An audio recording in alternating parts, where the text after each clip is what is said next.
smell? In a Link's Awakening DX staff questionnaire, Zelda creator Shigeru Miyamoto confessed to having nightmares about game-breaking bugs in Zelda games. Ironically, development on Link's Awakening was more carefree for Miyamoto and marked the first time he took a back seat on a Zelda project. He joined the team towards the end of development to test the game and offer feedback. Link's Awakening originally began as a hobby project by programmer Kazuaki Morita. To test out what the Game Boy was capable of, Morita tried to make a Zelda-style game. This caught the eye of Takashi Tezuka, who'd just finished co-directing The Legend of Zelda: A Link to the Past. Tezuka yearned for more, however, and decided to join in on Morita's pet project. Tezuka recalled, "We weren't particularly planning on a Zelda game for the Game Boy, but we thought we'd try it out to see how it would work. So at first, there was no official project. We'd do our regular work during normal work hours, and then work on it sort of like an after-school club activity. More people got involved over time, and Tezuka became impressed with their work as the project grew, pushing him to formally pitch the game to Nintendo.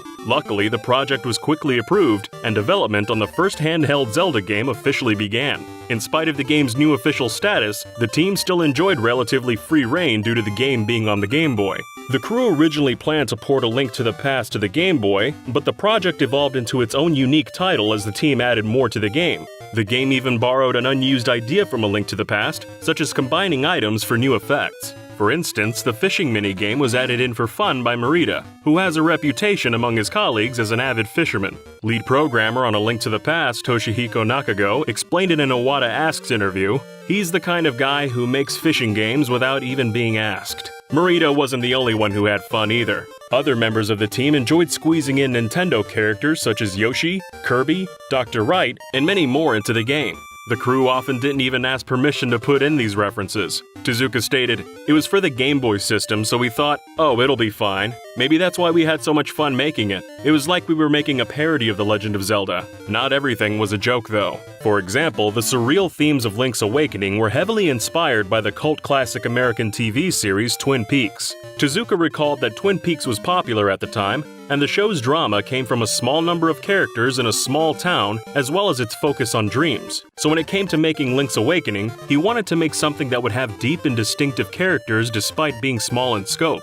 However, while Tezuka was brimming with ideas, the team struggled to plan out a story. Although Yoshiaki Koizumi was only brought onto the project to write the game's manual, he was quickly roped into writing the entire story alongside Kensuke Tanabe as well. The pair were relatively free to write whatever they wanted, as long as it remained in line with Tezuka's vision and didn't include anything related to Hyrule, Princess Zelda, or the Triforce. This proved to be a big leap for Koizumi in particular, who'd exclusively worked in smaller support roles beforehand. Nevertheless, Koizumi put his years studying film to good use, and took the reins to make the game's storyline, and the world of Koholint Island. Meanwhile, Tanabe worked on the concept of an ominous giant egg sitting atop a mountain into the story, an idea he'd been kicking around since working on A Link to the Past. Despite Link's Awakening's laid-back development, the game went on to make a serious impact on the evolution of the Zelda series. It introduced many firsts in the franchise, and set the bar for future games to come. In fact, the game served a major inspiration for Ocarina of Time's developers. Series producer Eiji Aonuma stated,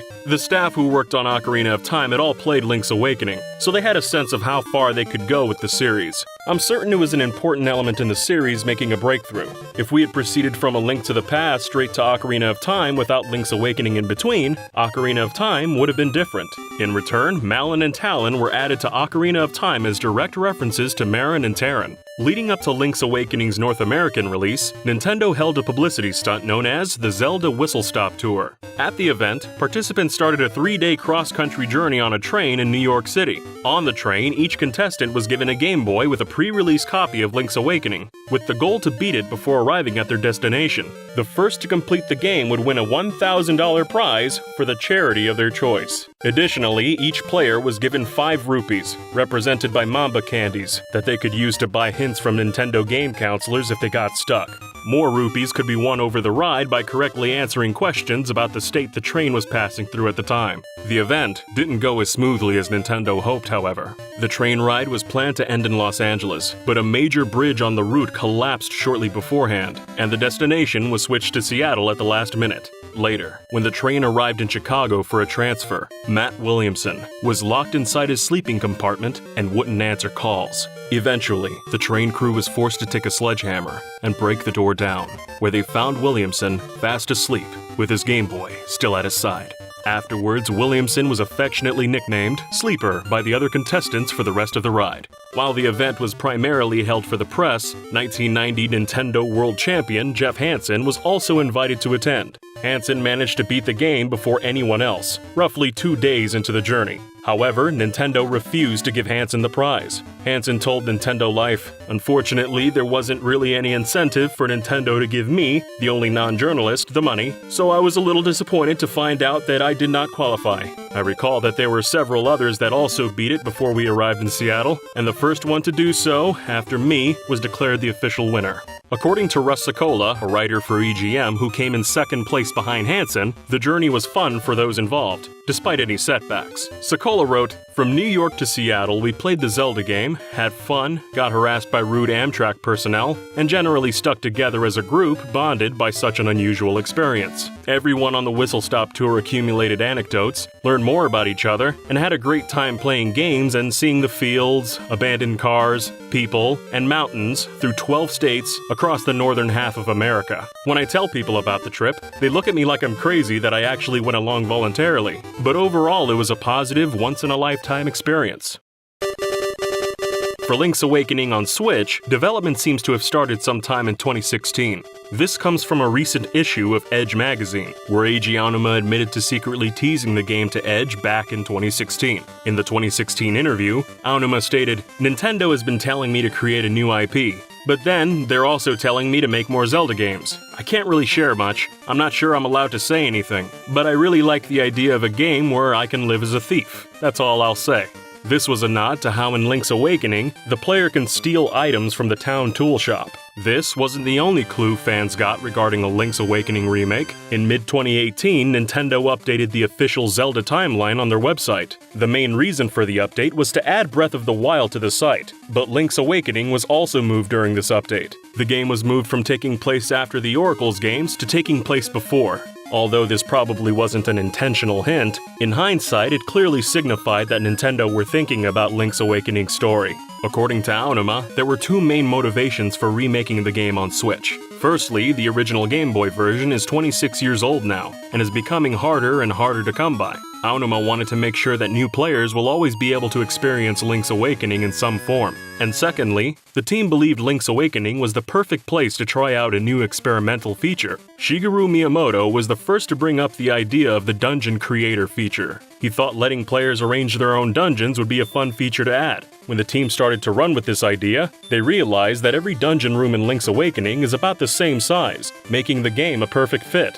This also had its own appeal, as arranging preset rooms was like a puzzle in itself, which seemed to fit the Zelda series. Some fans have pointed out the similarities between the Dungeon Maker feature and the Super Mario Maker games. When asked if the success of the Chamber Dungeon mode could lead to a full-on Zelda Maker game, Aonuma told Kotaku, "I can't predict the future, but if people do love this idea of arranging dungeons, I'll keep that in mind going forward. We have something in mind for everybody when we make the game, so that's what we hope players experience and enjoy as well. But we understand also that players have a desire for free customization." One noteworthy fact is that the Switch and Game Boy versions share practically none of the same developmental staff. Producer Eiji Aonuma didn't start working on Zelda games until Ocarina of Time, and the Switch version is mainly being developed by Grezzo, who handled the 3D ports of Ocarina of Time and Majora's Mask. The Switch team had a different approach than the Game Boy team.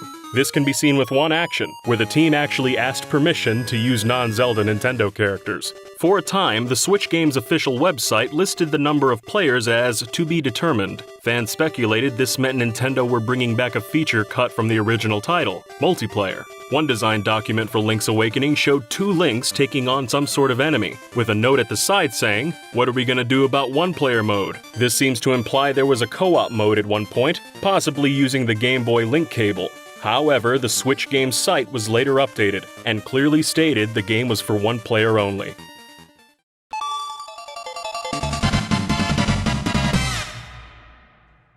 In this show, we're going to explore games that never made it to the United States. We'll detail what's in the games, and try to shed some light on why they went unpublished stateside. Software that isn't published in the US tends to be part of an obscure franchise, but the title we're covering today comes from one of gaming's best known series, Pokémon.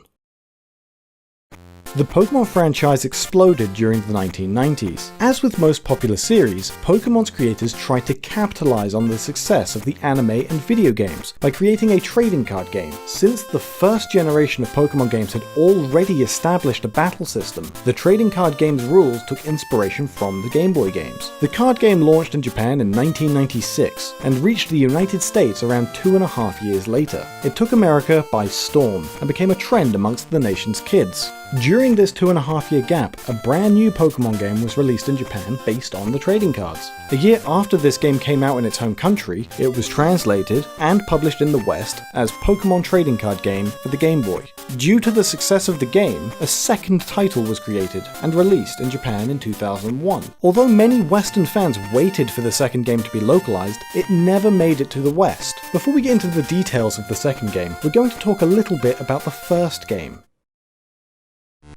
Just as the actual card game took inspiration from the original Pokémon games, so does the trading card video game. The player collects a deck of cards from a professor based on the elements of fire, water, or grass. They must compete against various characters in the world. This includes a rival, 8 club leaders based on different elemental types, and 4 card player Grand Masters. The player can also create their own deck with cards obtained throughout the game, and can save the various decks using computers. Although it borrowed many elements from the original games, the Pokémon trading card game also introduced ideas that became a standard for the series. One example is the ability to run by holding in the B button. This was introduced to the core series in Pokémon Ruby and Sapphire, but until the trading card game, no such ability existed for the series. The game featured digitized versions of real cards that were illustrated by Ken Sugimori, Mitsuhira Elita, and Keiji Kinabuchi. There are a total of 228 cards featured within the title, but some of these cards couldn't be obtained without the use of the Card Pop feature. Card Pop allowed 2 players to link up their games using the Game Boy Color's infrared function, which would provide both players with a random card, similar to the mystery gift system found within the core titles. The title was created by Hudson Soft and originally announced under the name of Pokémon Card. The project's Western release was initially delayed by 2 months. It's believed that this was done so Nintendo could focus their marketing on Pokémon Stadium for the Nintendo 64. When the game did release, it came with a promotional card featuring Meowth. This card was only available with the game, and wasn't sold anywhere else in the West. In Japan, a special legendary Dragonite was given away instead, and it was made exclusive for the region. While most cards appear within the title, 2 were missing: Electrode from the base set, and Ditto from the fossil set. This was due to difficulties getting their abilities to work within the game's engine. As a result, a new card for both of the Pokémon was made exclusively for the game. The Electro card, however, was later made available from an online card shop. The game features 2 cameo appearances in the characters of Mr. Ishihara and Imakuni. These are both the president and CEO of the Pokémon Company, Tsunekazu Ishihara, and Pokémon anime musician Tomoaki Imakuni. Imakuni's appearance with a question mark resembles that of his stage name. The Pokémon trading card game was praised and had successful sales. Over 600,000 copies were sold in Japan by the end of 1999, and around 1.5 million copies were sold in America in its first year. With the growing popularity of the trading card game, it seemed only inevitable that there would be a sequel. With several expansions to the physical card game being made, there was plenty of content to use for another game. Also developed by Hudson, the sequel was titled Pokémon Card GB2 Here Comes Team GR. The game boasted several new features and improvements over the previous title. This included being able to choose your gender, an extensive training mode to educate new players, and a diagnosis system that let the player know how effective their deck would be in use. Many new cards had been published since the first game released. These additional cards were added to the game, bringing its total up to 445 cards. While this number is higher than the original, a large number of cards were left out. The game's story was also expanded, and didn't simply revolve around the player collecting club medals and defeating the Grand Masters. A new rival team appears called Team Great Rocket. Led by King Bilalichi, the team kidnaps a number of the club masters and has stolen almost everybody's Pokémon cards. It's the player's role to save the club masters and defeat Team Great Rocket in their headquarters. As a direct sequel, the game not only allows the player to explore the island found in the first trading card game, but also a second island called GR Island. This made the game's world seem much more fleshed out and improved upon the relatively short length of the first game. New graphical features were added too. Opponents now had a variety of expressions after a duel commenced, such as being happy when winning or sad when losing. Another change was the introduction of coins. These coins are awarded after winning a club match, as opposed to the medals found in the first game. They can even be used to replace the coin shown during coin flips throughout the game. A noticeable difference between the two games is how the entranceway of each gym is presented. Originally, each gym simply had a different symbol to define it. In the second game, the entire room is themed after the gym's elemental type. Another new feature was a game center, which featured several mini-games. These included a game where the player has to flip a coin and land it on heads over and over and over again. Doing it 10 times over unlocks a Mew card. There are also slot machines which have a bonus game attached to them. Unlike in the core series, the slot machine plays itself and has no user input for stopping the reels. As you can see here, we tried many times to get the 3 rainbow icons to line up so that we could play the bonus game. However, we simply couldn't do it. These minigames would grant tokens to the player, and they could be traded for additional cards. While the previous game featured connectivity through the use of the Game Boy's link cable, it isn't possible to connect the original trading card game to the sequel. Battles and trading between generations was a highly praised feature of the core series of Game Boy games, and was expected to be in the second card game too. As a result, when players tried to perform a card pop between the first and second card games, several issues occurred. This included glitches like the game's freezing, or the data from the first game being completely lost. The card pop was once again one of the only ways of obtaining 2 cards within the game, Lugia and Here Comes Team Rocket. Similar to the previous title, a trading card was made to promote the game, Great Rocket's Mewtwo. The card was planned to be bundled with the game, but was packaged with the special edition Celebi Game Boy Advance instead for unknown reasons. Pokémon Card GB2 didn't release in Japan until March 28th, 2001, which was a week after the launch of the Game Boy Advance. This was problematic for the original Game Boy as a platform, as the introduction of new hardware usually means the death of a previous device. The first trading card video game took years to be localized, and the sequel was literally twice its size. The Game Boy Advance released in North America just 3 months after it came out in Japan, so even if the game was localized at breakneck speed and only took a year to come to the West, it still would have been published on a dying platform. Although the game would have likely seen respectable sales figures, Nintendo probably cut their losses in order to focus on the development and marketing of new Game Boy Advance games. The success of their new hardware would have been far more important to them than the success of a single game. If a console doesn't sell well at launch, it may lack support from other companies, and a lack of games could trigger a snowball effect of poorer and poorer sales on the platform.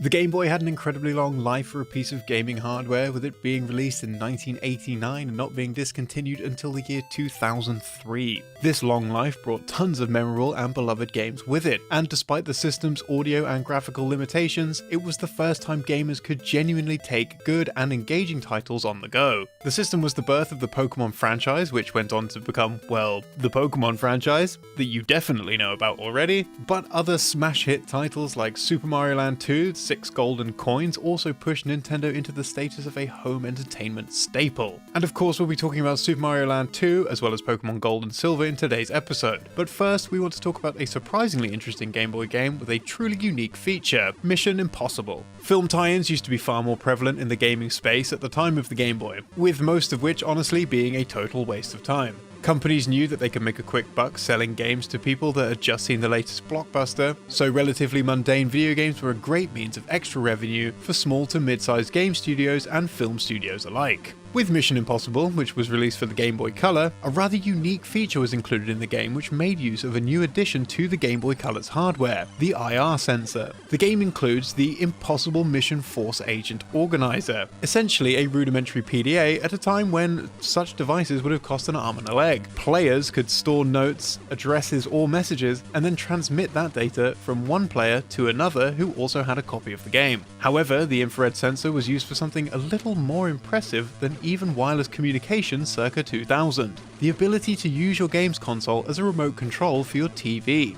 The game was able to learn signals used by remote controls for things like radios or televisions, allowing you to change the channel without access to the remote control, essentially serving as a universal remote. This can be handy while at home, though booting up Mission Impossible on your Game Boy Color may be a bit long-winded to switch channels from Law & Order to Countdown. But it would also mean that you could change channels on a TV out in public, if you've configured your system correctly, even working from up to 20 feet away. This essentially grants the player the ability to be their own small-time Tom Cruise, or even smaller-time Tom Cruise.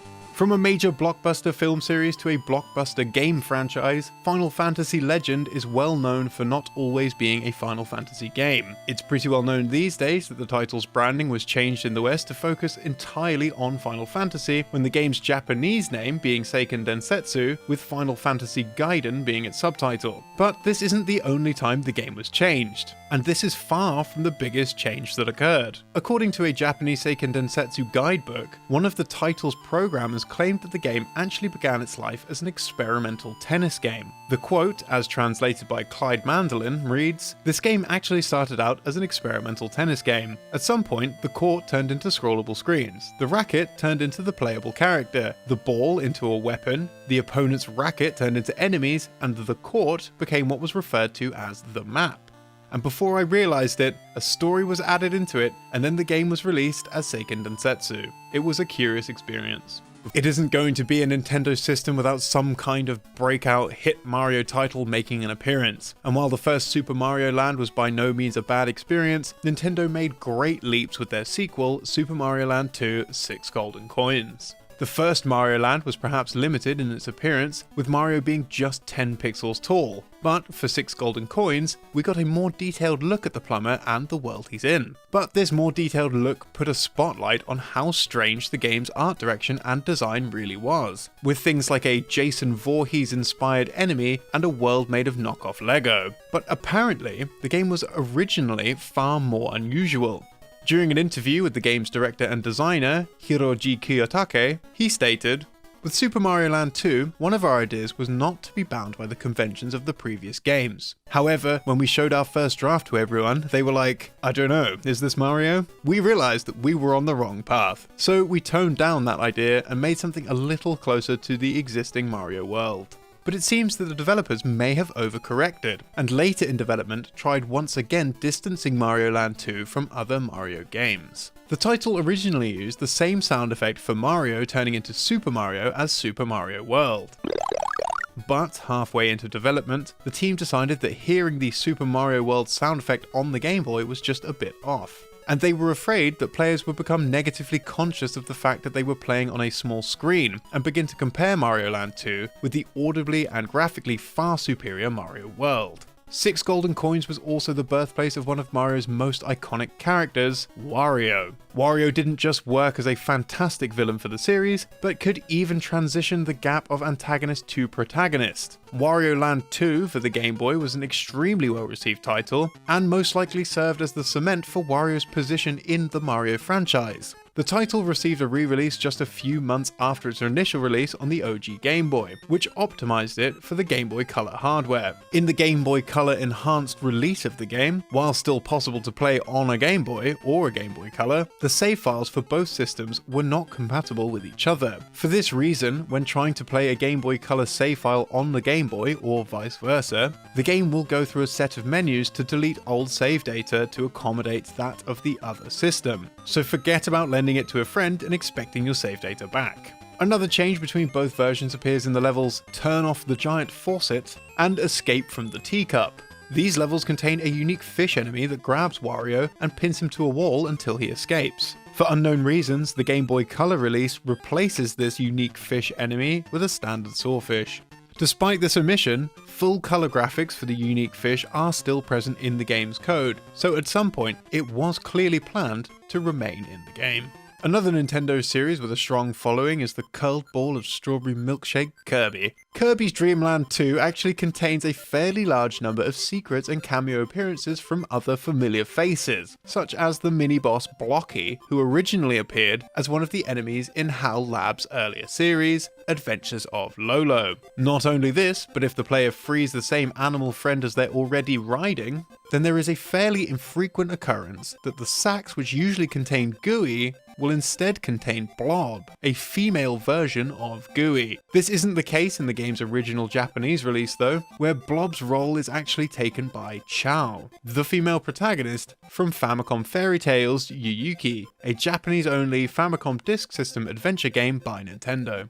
It's also possible to unlock a sound test mode in the game, which displays an image of Kirby, Rick, Kine and Koo all sitting around a table, whilst Gooey and Blob play a piano in the background. Once again, however, this differs from the Japanese release of the game, where Chao can be seen sitting at the piano, recreating a scene from Famicom Fairy Tales Yuyuki. Another of the pink puffballs games to hit the Game Boy was Kirby Star Stacker, and this too had a number of elements changed when localized outside of Japan. One of the most notable is the game's various food items being swapped from fairly common dishes in Japanese cuisine to something more commonly found throughout the West. One other thing missing from Western territories was a complete remake of the game, released as Kirby's Super Star Stacker in 1998, exclusively in Japan for the Super Famicom. At one stage the game was set to be localized internationally, but because the Super Nintendo was coming to the end of its lifespan in North America and Europe, the decision was made to keep it exclusive to Japan.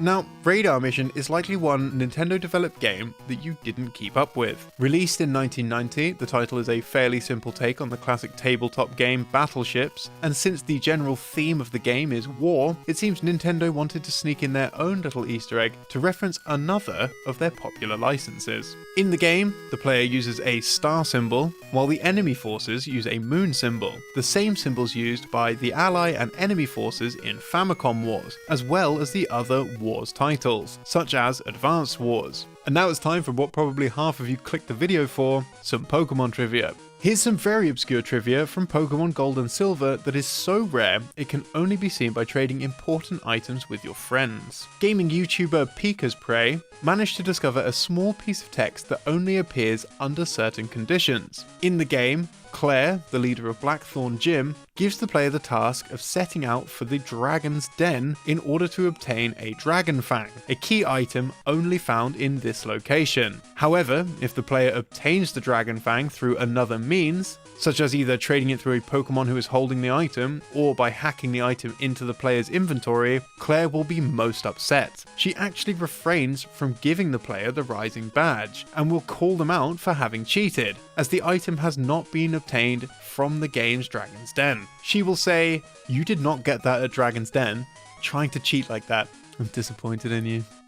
The Game Boy was revolutionary. It took gaming on the go and it had some killer games to boot.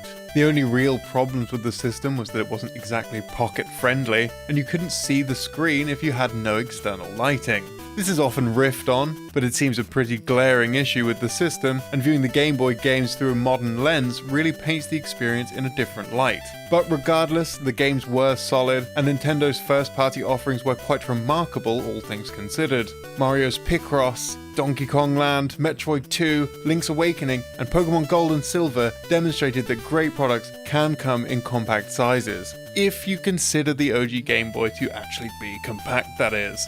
The experiences of these games may have been limited by hardware, but their design was top-notch, meaning that they continue to see relevance in later years, with Metroid 2 even getting a full remake treatment for the 3DS in 2017. But the idea of remaking the game was much older than that, with the original Game Boy releasing back in the early 90s. Retro Studios had considered remaking the game as early as the mid-2000s. Ben Sprout, an artist with Retro Studios, posted on his WordPress blog in 2009 in response to a Metroid 2 fan remake of the game being released online, stating, "I've always thought it would be awesome to remake Metroid 2. A group of us at Retro even discussed doing it as a side project at one point. Nothing ever came of it, though I still think it'd be fun to remake it as a 3D side-scroller." Another name which appears in Metroid 2's credits is Dylan Cuthbert, widely recognised for his work as the main programmer on the original Star Fox Fox released for the Super Nintendo. In Metroid 2, he receives a name drop under the Special Thanks section, which according to Cuthbert in a 2016 interview, is thanks to the work he did assisting the team,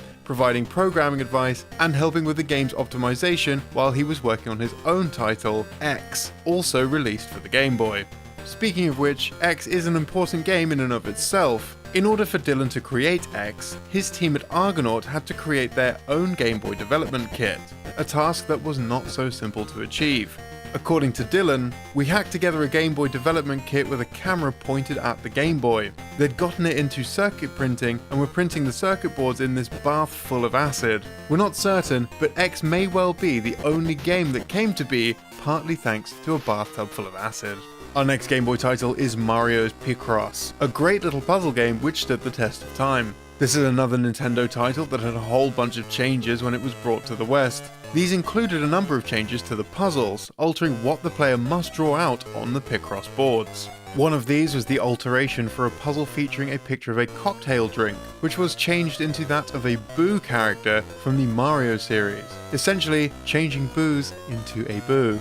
It seems Nintendo's main focus was on removing references to alcohol, like with another puzzle that was changed from a glass of wine into a hat, or a mug of beer that was turned into a crow. References to the Buddhist religion were also removed by placing a Buddhist bell with some garlic. A similar change happens with what seems to be a Buddhist guardian, Neo, being swapped out with chili peppers.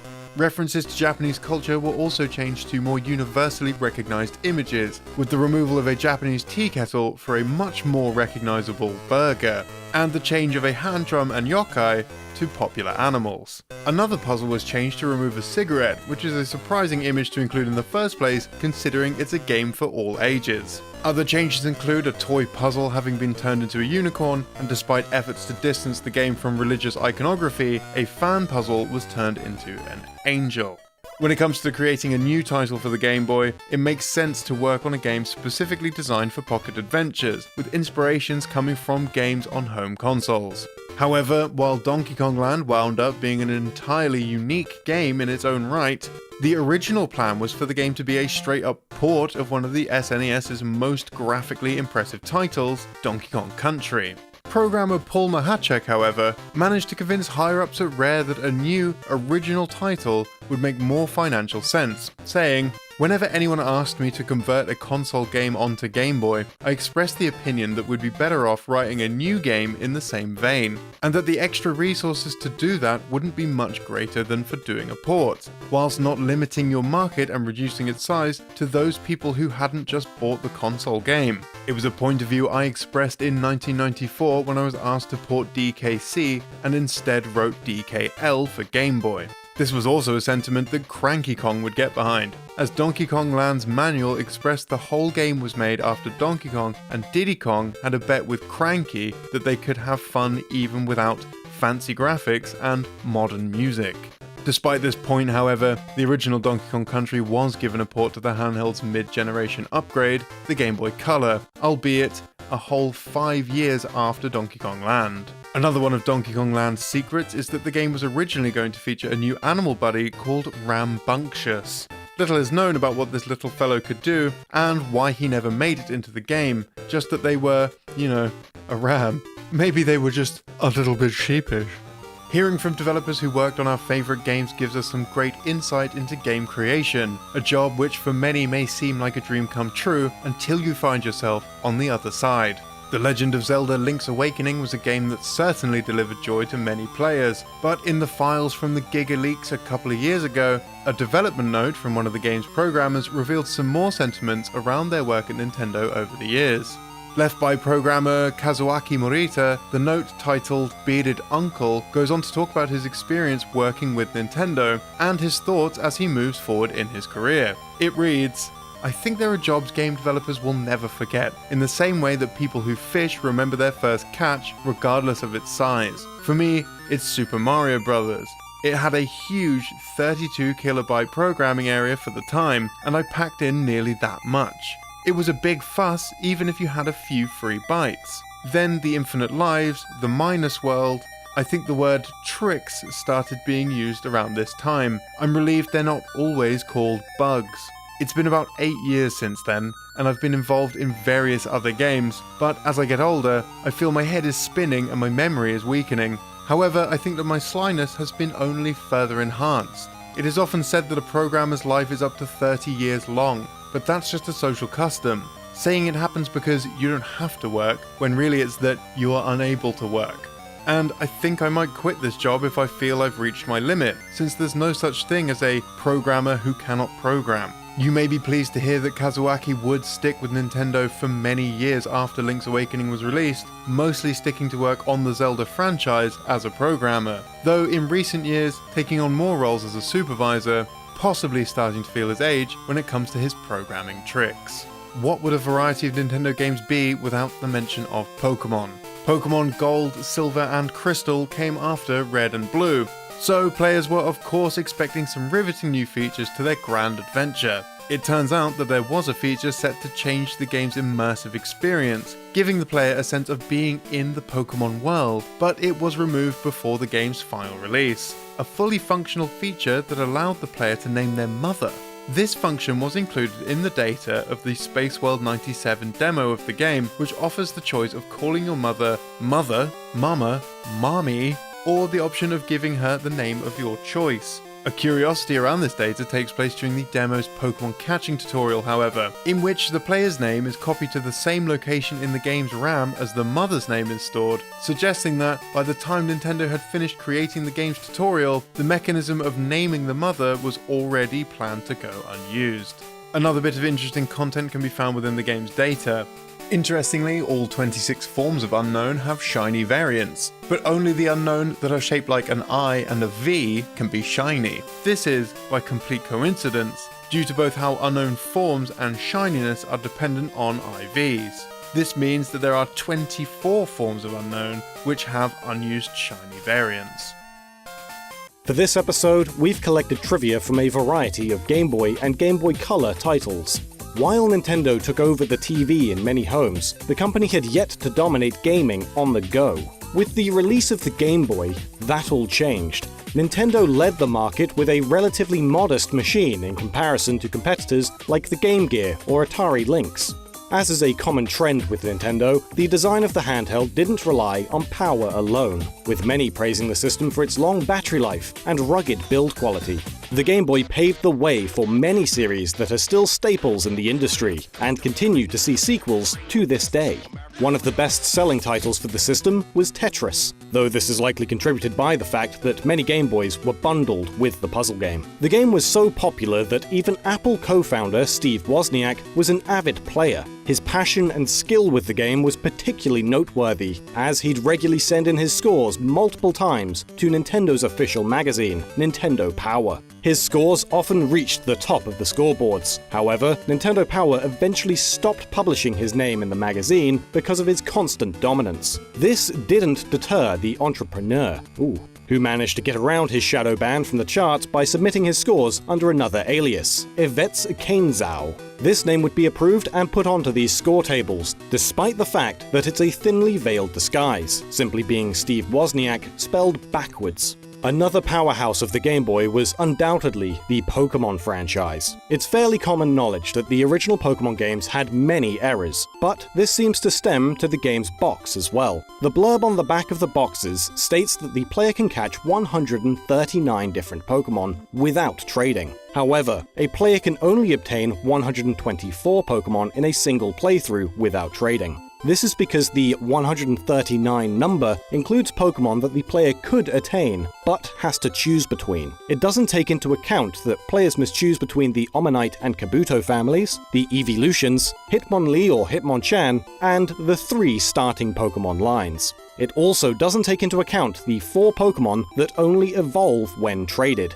As a side note, we also found that this line stating that 139 Pokémon can be obtained in the game is incorrect on early versions of the back of the Pokémon Blue box, which seems to be a copy-paste of the blurb from Pokémon Red. This mistake was fixed in later revisions. 2 more franchises that made a stand on the Game Boy are the Mario Land and Kirby series. These 2 platforming giants did so well on the handheld that they were used to educate children. The Japan-only VHS tape, titled Mario Kirby Meisaku, which means Mario Kirby Masterpiece in English, was an animated short made to teach Japanese children various kanji symbols. It didn't feature much animation, however, and was mostly still images accompanied with Japanese text. The short was split into two stories, one loosely based on Super Mario Land 2 featuring Bunny Mario, Wario, and Peach, and another based on Kirby returning a lost puppy to its mother. The video is narrated and voice acted by Mayumi Tanaka. This in particular is noteworthy, as this is the first time Kirby was ever given a voice. Speaking of Kirby, there's some interesting trivia within Kirby's Pinball Land. By default, the game's high scores are held by Zephyra, Fisali, Dendrob, and Gerbera.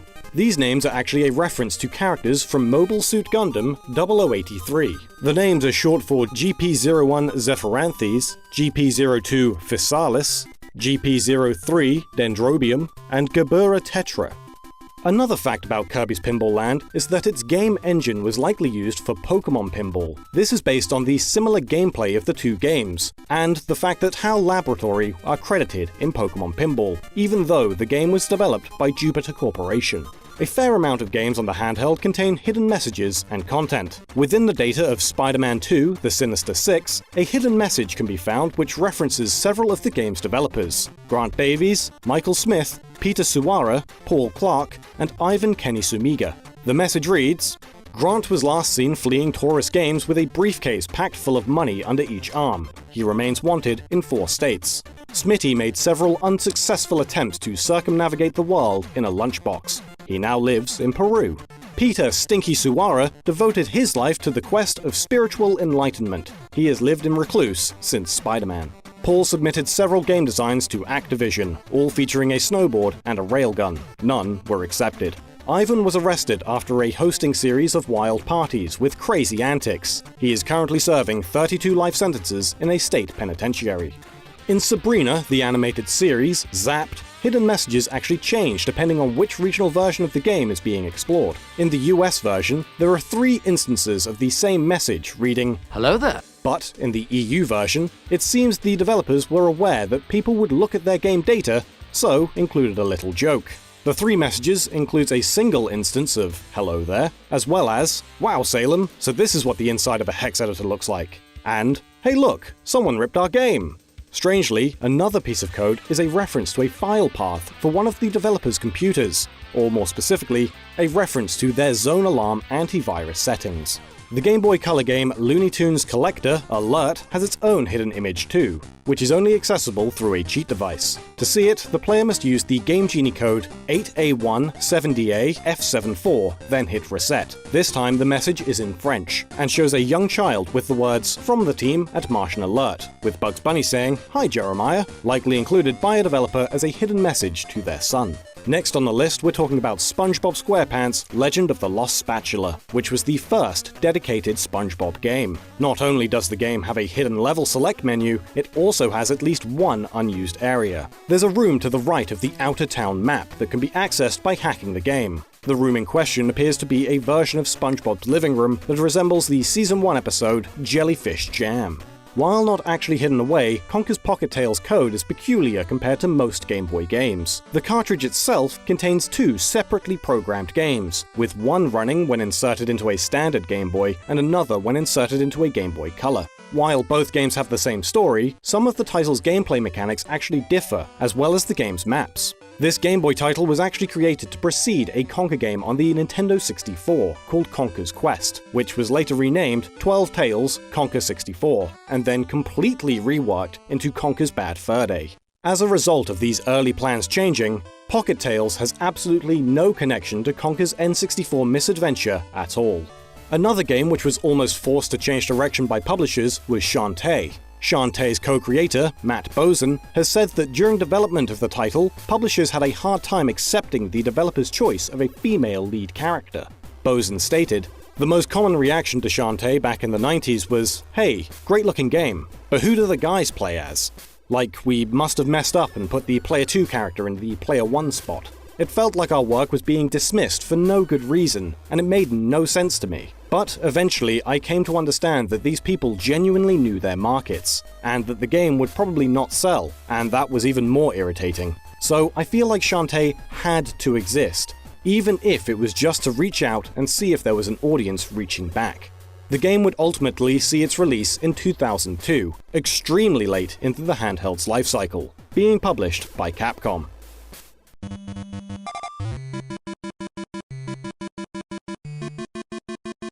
Did you know? Kirby's design was originally a placeholder for another character and wasn't intended to be used at all. Kirby's creator, Masahiro Sakurai, became fond of Kirby's simple design and decided to make him the star of the game. At the time, the game was titled Twinkle Popo, and Kirby's name was Popopo. This was actually referenced in Kirby Mass Attack, which is set in the Popopo Islands. In a Game Informer interview with Shigeru Miyamoto, Miyamoto stated that the Kirby name was partly chosen because of John Kirby, who defended Nintendo in a lawsuit against Universal over similarities between the movie King Kong and the arcade game Donkey Kong. The name Kirby was on a list of potential names for the characters, and the developers thought it would be funny if John Kirby had a connection with their cute character. Another thing that influenced choosing the name Kirby was that Kirby's a soft, cute character. Cute Japanese characters often have soft-sounding names to match their appearance. Miyamoto thought that the juxtaposition of a cute character with a harsh-sounding name like Kirby was also funny. For a while, Kirby's color scheme was undecided. Sakurai wanted Kirby to be pink, but Miyamoto wanted him to be yellow. Ultimately, Nintendo decided Kirby should be pink.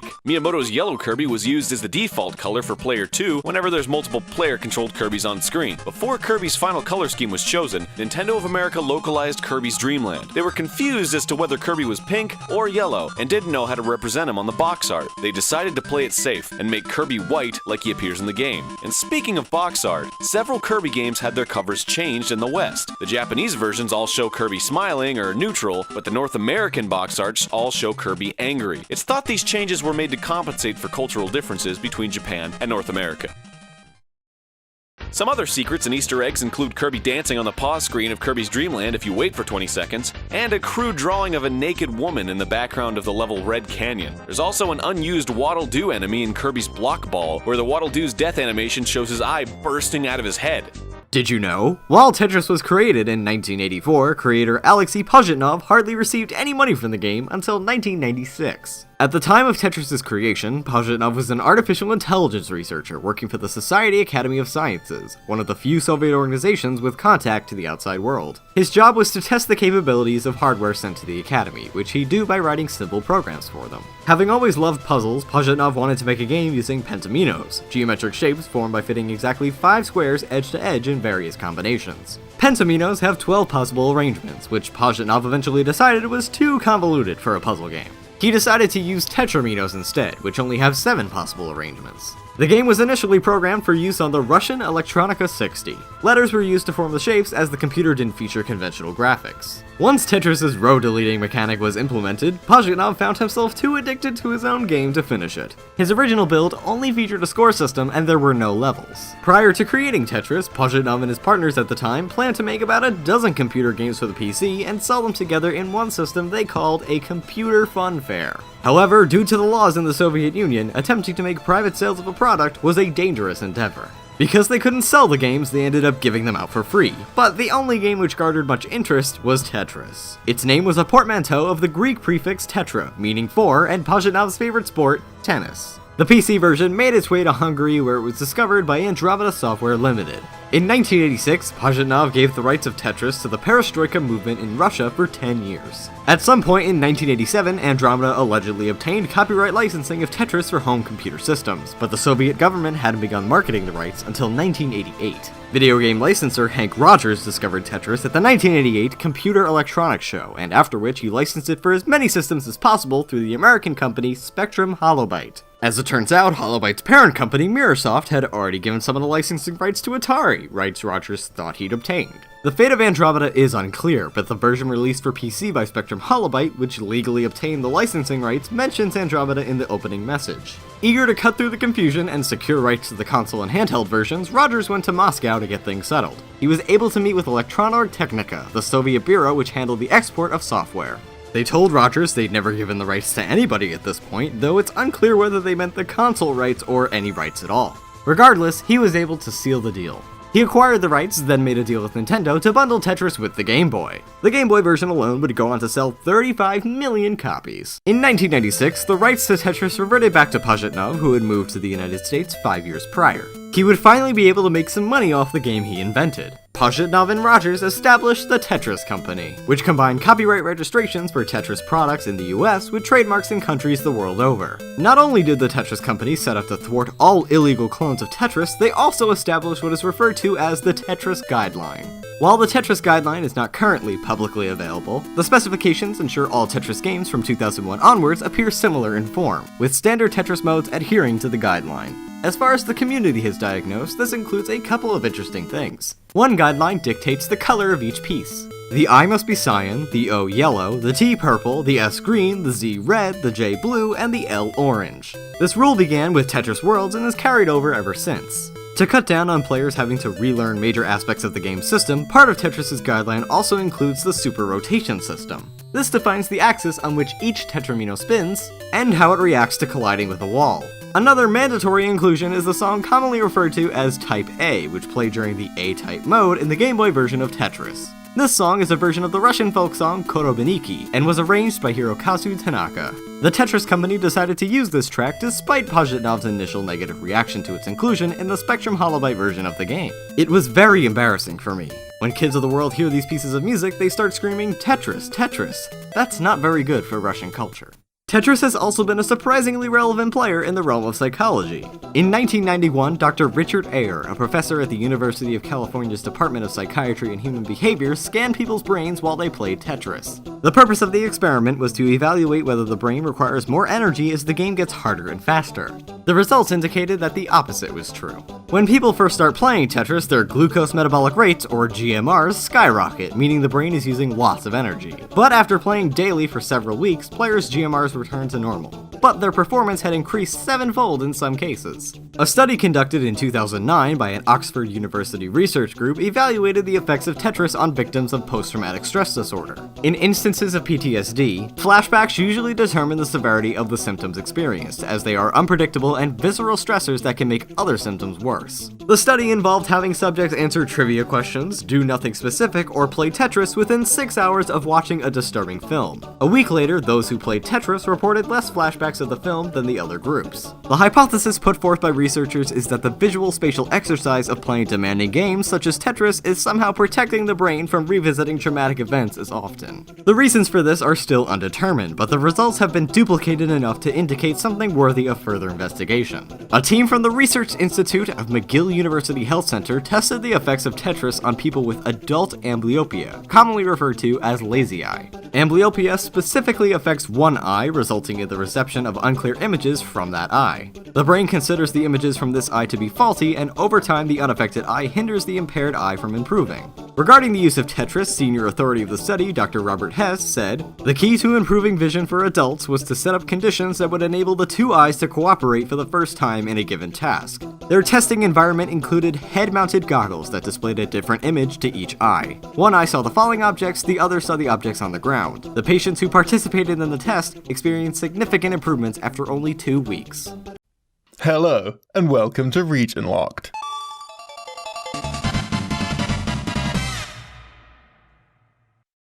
Nintendo's Legend of Zelda Link's Awakening was a widely praised action-adventure title for the Game Boy. The game's engine, however, was not an original creation. It was actually taken from a Nintendo title made a year earlier. Known in Japan as Keiru no Tame ni Kane wa Naru, translated as For the Frog the Bell Tolls, the game shares several similarities with Link's Awakening. Due to the game never having an official English release, its name is disputed. Despite its literal translation, Masahiro Sakurai referred to the game as the frog for whom the bell tolls during development of Smash Bros. For Wii U and 3DS. This uncertainty likely stems from the game's name being a reference to the Ernest Hemingway novel For Whom the Bell Tolls. Whatever its name may be, we're more interested in the game itself and why it never came to the West. If you've ever played Link's Awakening, you'll have a fairly good idea of how this title works, but there are some key differences. The game is a standard action-adventure RPG that utilises a top-down perspective. While outside of dungeons and caves, the player can navigate the world and explore various villages, towns, open plains, and other places of the same ilk. Enemies are visible on the game's map, and battles will begin once the player physically bumps into them. Unlike Zelda, the game's battles conduct themselves, and the characters take turns throwing hits until one dies. The player's performance is based based on their stats, which can be improved by collecting stat boost items dotted throughout the game. Once in a dungeon, cave, or some other adventure segment, the game turns from a top-down perspective to a side-scrolling perspective. This gives the player the ability to jump and crouch, and has them navigate stages to complete tasks. This is similar to Link's Awakening, though an item isn't required for the prince to jump. The game's plot follows the protagonist, the Prince of the Sablé Kingdom, and his friend Richard, the Prince of the Custard Kingdom. They've shared a friendly rivalry from a young age, often competing in various fields. They're evenly matched in every way, except when it comes to fencing, where Richard holds the upper hand. While fencing together, a message is received from the neighbouring kingdom of Millefoyer. The evil King Delarin has captured the beautiful Princess Tiramisu and begun the invasion of the Millefoyer Kingdom. Richard takes a boat and rushes towards the kingdom, abandoning the Sablé Prince, forcing him to buy a boat with his plentiful supply of money. Whilst working his way across the island in an attempt to catch up with Richard, both are transformed into frogs. As the game goes on, the player has the ability to transform into a human by eating a joy apple, or turn into a frog by falling into a body of water, and turn into a snake by eating a snake egg. Each form has their own benefits and drawbacks, such as snakes being able to crawl through narrow tunnels but being unable to fight. The frog form is capable of jumping large gaps, but like the snake, cannot fight. As a human, the prince is able to fight enemies and use items, but is more restricted in the overworld. The game is relatively basic in nature, with only dungeons providing any real strategy or skill. Platforming can be somewhat tricky in places, and the player must memorize the stage. On the overworld, fights often result in not being able to kill something. Since battles play out automatically based on stats, the player must explore enough to find items that improve the stats. Despite a lack of localization, the title has a small cult following in the West due to its unique story and developer pedigree. The game has made several appearances outside of Japan and was first referenced heavily in The Legend of Zelda: Link's Awakening, most prominently in the character of Richard, who uses the same sprite as Prince Richard. His villa also has several frogs, and his theme music is the overworld theme from The Frog for Whom the Bell Tolls. Wario Land 4 features an appearance from the Dr. Aerostein, known as Dr. Nitwit in the game's fan translation, and the Prince of Sablé appears as a sticker in Super Smash Bros. Brawl, as well as being an assist trophy in Super Smash Bros. For 3DS and Wii U. There was an unofficial translation created by Ryan BGSTL in 2011, which does a wonderful job of translating the game and its humour into English. There is even an attempt by romhacking.net user Rotuz to convert the game into colour. Funnily enough, Nintendo had a similar idea back in 2002. Unseen64 reports that 10 years after the game's initial release, Nintendo announced a Game Boy Color remake of the game, only for it to be cancelled soon after. The reason for its cancellation was likely due to the Game Boy Advance's impending release. The reason the original game wasn't released in the West has never been stated. There are, however, a few possibilities. The game's humour may have been difficult to translate for Western audiences, as it makes many references to Japanese culture and places. However, this seems to have been handled well in the fan translation. For example, in the original Japanese game, one of the towns is called Port Shimizu. This is a pun on seawater, as well as a reference to the port town with a similar name, Shimizu. In the English fan translation, the city is named Port Saltwater, which removed the reference to the Japanese town, but kept the seawater theme. The battle system is also unconventional and may have been too experimental for Western audiences. The game was also a new franchise for Nintendo, and a genre that they've never really tackled on a handheld before. It's possible that Nintendo decided against releasing the game with so many potential localization issues, and put the resources into more financially sound projects. Did you also know that the Banjo-Kazooie games have many differences in their Japanese releases? Or that Rockstar asked EA to remove references to GTA from the Simpsons game? For more facts about platformers, check out the video on screen. Apologies if this voiceover is a bit rough and ready. I am feeling under the weather today. My throat is so sore. That is all.